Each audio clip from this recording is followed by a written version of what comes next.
কবুতরের মাংস রান্না করব। পেঁয়াজ দিয়ে দিলাম, গরম মশলা। পেঁয়াজটা একটু ভাজা ভাজা হওয়ার পরে সম্পূর্ণ গুঁড়া মশলাটা একটু পানি দিয়ে দিলাম যাতে পুড়ে না যায়।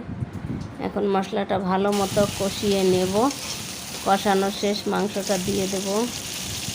মাংস দেওয়ার পরে ভালো মতো কিছুক্ষণ নেড়ে চেড়ে কষিয়ে নেব।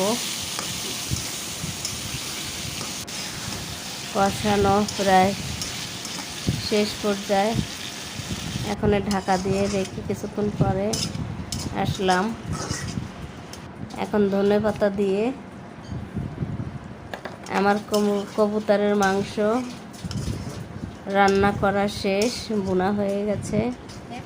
এখন আমি নামিয়ে নিব।